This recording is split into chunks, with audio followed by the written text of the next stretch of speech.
Hello, everybody. I'm Pasha Marlowe, and this is the Let Pleasure Be the Measure podcast. I am thrilled to bring you today a coming out coach, Nancy Shadlock, who I've been following for quite some time in my own coming out journey. And I have to say, Nancy has been incredibly gracious, passionate, patient, and just wholehearted in your reaching out. And I appreciate it. Every time I talk to you, I feel held in safe and empathetic space. So I'm so glad you're here, Nancy. Thank you. What a beautiful introduction. Yeah, it's true. It's all true.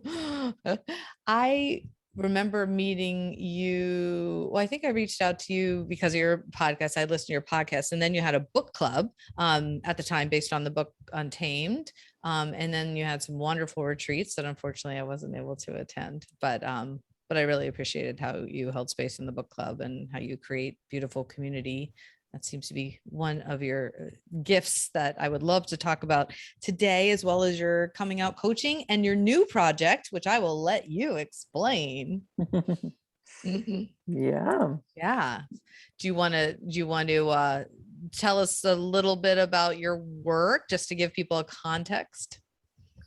Yeah, I thought I could give you kind of the coming out journey vocationally for me over the years. I started as a youth pastor actually way back when, and then I didn't love the raw fun and games. I liked the conversations, and so I went on this pilgrimage around North America and asked people who were wise, like, what should I do with my life? And eventually learned about this thing called spiritual direction. And it's an ancient practice. It kind of goes back in the Catholic tradition, but then has become a little bit more mainstream, although still kind of cryptic. It's a practice of like sitting with people, helping them pay attention to what's going on in the deep places, and especially like noticing where the divine shows up in their life. And so I had to search high and low to find a school to even go to for that, because most places had an age limit. You had to be over 35 to even go to their program. Oh, and how old were you at the time? Like 25. Okay. Something that old people do only. Interesting. And did you already identify in the LGBTQ community when you started? No, I was still quite closeted. Okay. And yeah, but I found a school in Vancouver that and I was able to do a Master of Arts in spiritual formation and then do a practicum in spiritual direction. And it was amazing to get to learn how to sit with people like that and hold space. That's beautiful. That's why you do it so well. You've been doing it for decades now. I'm trained in it. Yeah, I'm a professional listener. Yes. And so I don't know, I've never been to a spiritual director, but what does that look like, that kind of conversation? It's a little bit like counseling. Somebody once described that sometimes counseling can be kind of past focused. Spiritual direction is a little bit more present focused, like just sitting in the moment, noticing in the now where the divine is showing up, what's like alive for you now.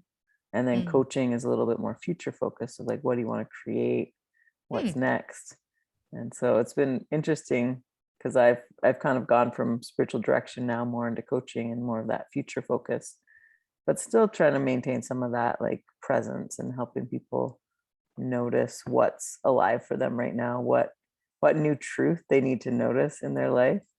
And that's, I guess, where the coming out coaching came in. Is I finally came out at 33, and that was like a hard road for me in coming from conservative Christian upbringing, missionary parents, all that. And I already had a spiritual direction practice. I was on the board of my church at that point, and I was like, if I come out, I'm going to be excommunicated from all of this.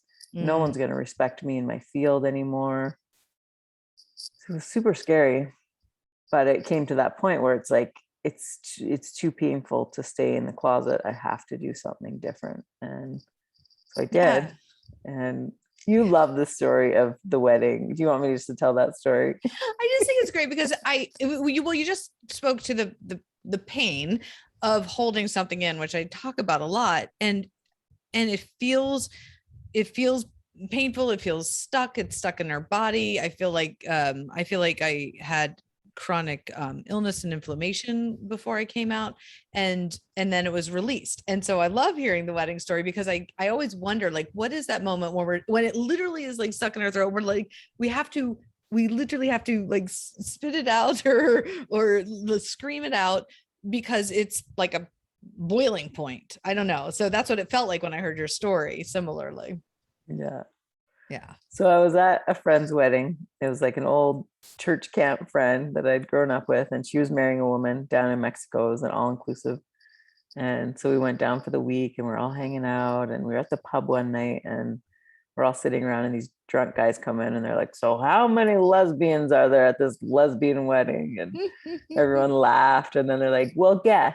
And so then they start going around the circle, and they go to our one friend, and she's an Anglican priest, and she's got long brown hair, and they're like, "No." She's like, "Yeah, my girlfriend's waiting for me back home." And they're like, Uh-huh. And then our other friend's got short blonde hair. She's a hairdresser, and they're like, "Oh yeah, yeah." And because she has short hair. Duh. Right. Yeah.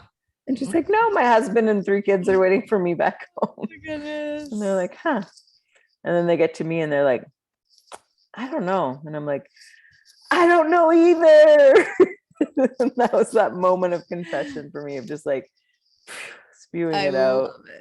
I love it. And then you did cut your hair or change your hairstyle after that, right? So that your exterior appearance matched your internal truth and reality. Yeah. Yeah. It was like speaking it out loud really put it into motion then. Yeah. And it was like, okay, people have witnessed this. Now I have to look at it. I can't just keep pushing it to the back of my mind. Yes. And I imagine it's a unique experience to come from spiritual direction to coming out and now being a coming out coach. I don't know anybody else who's made that journey. Do you know people who started as spiritual directors and then came out into the queer community boldly? I actually know quite a few pastors who have come out. Awesome. In my circles. Yeah, a lot of women that, you know, are in leading churches and have come out, and like some are still respected, and it's like so amazing refreshing to start to see that. Yeah, it's so good, because I know for myself, it's one of the reasons why I've avoided church, because I didn't feel like it was an inclusive community, even though they say it was. I didn't feel that. And I think a lot of people that I know left the structure of church when they came out. They just didn't feel safe. So it's beautiful that there's people holding space there and able to just represent all. And I love that. I love that. It's very unique. And I'm sure just from a family perspective, if you did come from that conservative religious Christian upbringing, did you lose people upon coming out, or not maybe permanently, but at least initially, like people just weren't ready to accept you? Yeah, I did. I had friends and family that were kind of like, "Oh, I can't accept this part of you because it's doesn't align with my spirituality and my beliefs." And that was hard. It was hurtful for sure. But I think one of the most helpful things is just to recognize that like no story is final, and there's always more growth, more things happening. And so it's giving people space and time to keep growing, and eventually, you know, relationships may grow, or it may hurt less, or different things can happen. The initial reaction is sometimes based on their own fear and limiting beliefs, and then they come around or not. I knew to be prepared to lose people, and I did. And I suppose it did still hurt, but then it also didn't hurt as much as the pain of not living my truth hurt. Yeah, exactly. Yeah. And so now I love that your Coming Out Chronicle podcast and your coming out coaching is not actually just coming out as into the LGBTQ community, but you're coming out as divergent, or coming out as anything, whatever, fill in the blank. So it's that process of releasing our truths in all facets, right? Do you find that when somebody releases one, that it's almost like a snowball effect, they release more of their truths, they feel Totally. more fierce? Yeah. If you feel stuck in many areas of your life, it's like just start facing into the truth that you're ignoring in this one area, and it'll start to open up all the other ones too, and movement will happen. And it's scary, and there's that like tumultuous time where you're like, I don't know what the new normal is going to be. But it's really the only way to keep going, like, because as you said, like, we get things built up in our bodies and in our emotions and things if we just keep bottling it and don't look at what's there. Yeah. And do you recommend in your coaching people start with one of the easier ones, like, or just go for the big one and let the dam open, I guess? Well, I mostly am helping people listen to themselves. And so we each know, like, we each have that wisdom within us of where we should start and what we're being invited to right now. And, and like, as we've done such a good job in our society of like disassociating ourselves from ourselves and like cutting parts of us off. And so the more that we can help listen to all of us, the more we have that wisdom at our fingertips to know which way to go. I've always wondered about you, how you stay so stinking calm and grounded and like I feel spastic sometimes. Like when I get excited, I talk really fast and I can't catch up with my thoughts. My listeners know this well. But you're so relaxing and calming. Like, how do you get to that place? I don't know. I try and be very mindful and do practices to help me do that. But I think also just naturally who I am, I have a very grounded essence to me. And I don't know if we've ever talked about human design. Are you familiar with you it? and I haven't specifically talked about it, but I'm familiar with it. Yeah. I've been really loving that lately, of looking at people's charts and noticing like, okay, like your chakra or your root chakra or your sacral chakra is lit up. Like, no wonder that deep presencing is there. And just gives that awareness of what parts of us are constant and which parts are at the effect of the people that we're around. And that can influence a lot. I work a lot with the chakras, and I actually went to a pelvic floor physical therapist the other day who said something so interesting to me, because I said, I speak my mind all the time and I talk about pleasure and sex and sexuality. So why, like, from here to here, is it so cut off? And she started talking about my birth story, and then my children's birth stories, how I birthed, and C-sections and whatnot. And she was saying there could be a like physical and energetic blockage that cuts me off in the solar plexus, so that I don't access the sacral chakra pleasures easily, even though I talk about it. And so yeah, it was fascinating. So she just said, massage my scar, which of course, now that I say it, I realize I forgot that I should. I haven't done that. I just put a timer on your phone, put an alarm on, then you'll massage your scar. Oh, I forgot. Yes, out of sight, out of mind. Yeah, it'd be interesting to look at your chart too then and see like what connections are there and what the pathways are. Yeah, I don't remember what they said. Somebody had read it maybe a year ago, did a human design. I think at the time, for whatever reason, it didn't resonate with me. And I find that so fascinating that we, whether it's a book or a movie or a podcast or a program, that if we're not ready for it or open to it, it just won't happen. And so that like a year later, you'd be like, I got this book a year ago, but I never opened it. And now it's life-changing. It's my favorite book. So just being patient with ourselves to move at our own pace. And like you said, listen to our inner knowing. And maybe there was a part of me that just wasn't ready to hear it. I don't know. Yeah. And so tell me about this beautiful collective space that you're creating. Yeah, it actually integrates human design into it too. Good. And then the gene keys, which is another personality profile that's kind of a derivative from human design. So if I continue on that progression of my vocational coming out story, like I got married, had babies, we were both pregnant at the same time. So we took a whole year of maternity leave together, which was amazing. And then when I came back from there, I like went full on into coming out coaching, because I recognized like 80% of my clients at that time were queer. So why don't I really like zoom into that niche and support those people? And it's been amazing. It's been an amazing journey of doing the Coming Out Chronicles podcast and supporting people doing retreats. And the interesting thing I've found is, as I've been working with people, they recognize like, oh, I was closeted for so long, I was keeping myself small.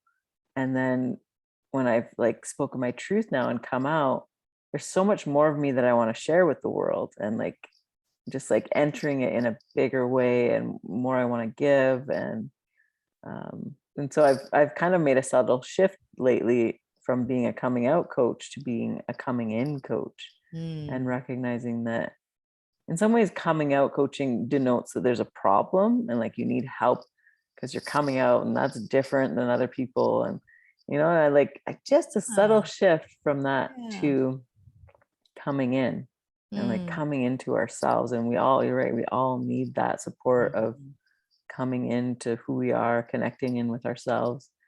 And so some of those clients that have come out and I've journeyed with them, they've been like, this work doesn't fit anymore that I'm doing. And so I did a 6-week course over the summer called Work That Fits.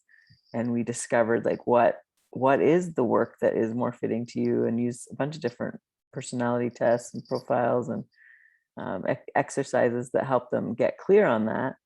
And then now they're like, creating their own enterprises and offerings in the world. And it's just so cool to see them light up.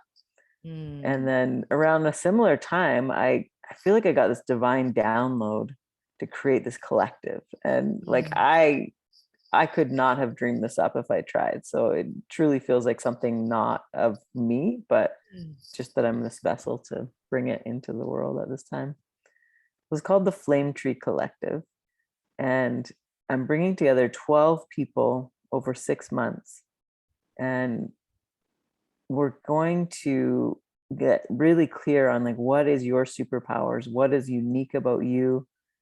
What do you have to offer in the world? And how can you offer that in an expansive way, in a way that creates good for all and isn't depleting for you? Yes. And I'm going to use the human design and the gene keys to fill the flight of 12 spots. And so if you look on human design, it's a derivative from the gene keys, or from the I Ching in China. And there's 6 different lines, so decimal points. So on your human design chart, you can go and look at your Mars symbol, and it'll be like 26.2 or all the way up to 6. It's like one of those 6 decimal points. And each of them is a different archetype.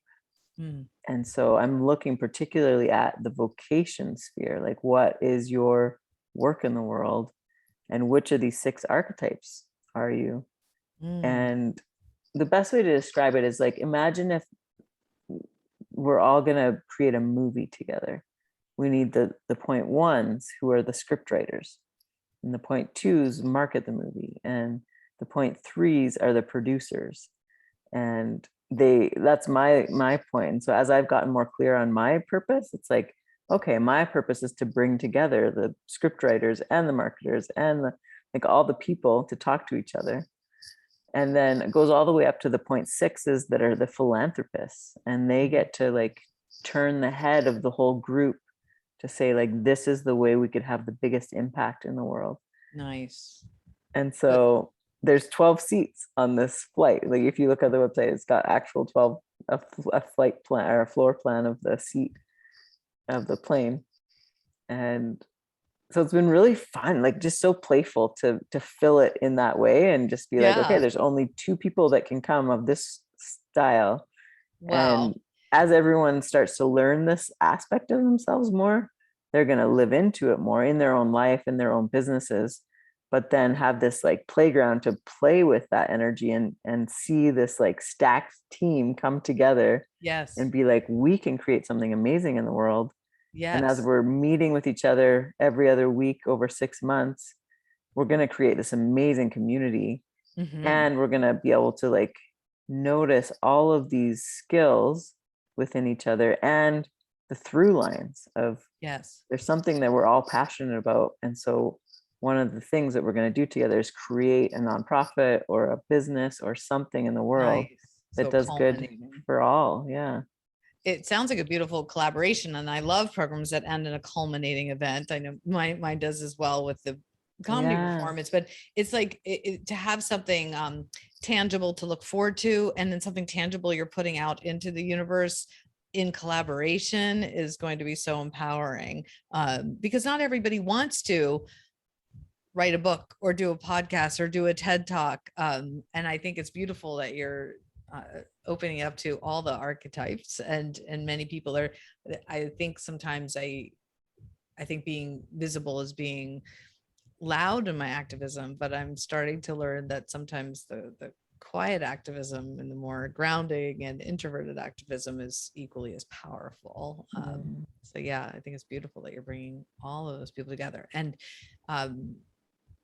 do you have like, what is it, fluid, like in the human design, like people can change and evolve to a different design, or is it like set? No, it's set. Yeah, Really? it's like your life's work. Okay. And so many of us don't know, right? We don't know what it is. And so it's like, yeah, I'll try this, throw this spaghetti at the wall, I'll try this and throw that spaghetti at the wall. But it's like amazing to get this chart that can say like, this is the thing. And you can lean into this more. My neurodiverse mind is like, but I want to try all the things. Yeah, That's yeah, what keeps yeah. me engaged. And like, if somebody said, turns out you're a banker, I'd be like, no, take it back. I wouldn't want it. I get that, because I like variety too. And it won't be so specific of that, but it'll be like, this quality, this essence is who you are. It's what you've always brought. And I do a superpowers discovery session with people, and they come and then when they see that written down, and they're like, oh yeah, I've known that about myself, but it was in the background of my mind, but now seeing it on paper, it's like, okay, I'm going to do this way more intentionally. And then life just takes off with all these good things. And not only seeing it in paper, but having a group program where the group is reflecting their gifts and reminding them of their radiance and their superpowers, because we forget, and you know, our imposter syndrome takes over and all the limiting beliefs take over. And so having a group to come back to will be really important. Well, that sounds exciting. And is it, I always think it's good to be a little bit scared, like out of our comfort zone a bit, to keep us lit up. So is this scary at all, this new adventure? Oh, totally. It's like push so many buttons within me to even get it going. Like I sat on it for a few months because I was like, oh, this is too much. This is too scary. It's too big. Who am I to do this? And then it was like, who am I to charge money for it? Because like, I should just be giving it as a gift to the world. But it's like, no, like I'm going to be offering a service and like, enriching so many people's lives. And it's okay to also ask for money for that. And and even though you're being philanthropic and helping another community at the end, in order for you to be philanthropic and help another community, you have to charge to create that space and those resources. So yeah, that's exciting. Yeah, it's really giving me life. And like the people that I've been chatting with that are coming into it are just incredible. And like world changers that maybe didn't realize they were world changers, but now coming together with this intention, it's going to be powerful. And it's going to be a shift in the leadership paradigm that we're all used to, because mostly we're just used to having like one person at the top that we listen to and obey and learn from. And it's like, no, actually this is going to be a circle, and we're all going to bring our wisdom, and we're all going to be leading in different ways and deferring to each other. So it's going to be really powerful. And I assume it's virtual. And I think there's the misperception from people who haven't experienced group coaching or circling up since COVID. I'm still amazed at the end of every group coaching session that I do that the sisterhood is real, the sacred space is still created, the connection is there. I wish it were actually a circle. I wish we were actually in person, but it's still possible if people are willing to be vulnerable and share their truth and like lean into the intimacy of a small group. And 12 people is small. It's good. Yeah, it is. It amazes me too every time how deep we can go. Yeah, absolutely. And so how could people sign up for this spectacular program or talk to you as a coming out coach? My website is centered.ca. Okay. And then on there, they can find sessions with me or the collective. Okay. Beautiful. Nice. Yeah. And are you on social media? Yeah, I'm Nancy Shadlock and everywhere. So come and find me. Have a conversation. I'm Nancy Shadlock and I'm everywhere. I'm everywhere. I'm every woman. It's all in me. I love it. Well, I'm glad you're doing the scary thing. I think I know for myself in these times where I don't see people as much as I like or travel nearly as much as I would want, and I feel more in the closet in some ways than I ever have been, even though I'm not out publicly and three-dimensionally with people yet. And so I miss the circling up. And I think anytime you can get a bunch of people together online who are of similar mind and heart, who are willing to like not just think new creative thoughts and shift paradigms, but like be wholehearted in it, and then be willing to put their feet on the ground and take the action and do the work and be philanthropic. That's going to be spectacular. Yeah. Yay. Thank you. Yeah. Thank you, Nancy. Always a pleasure talking to you. I might have calmed down a little bit in the course of this.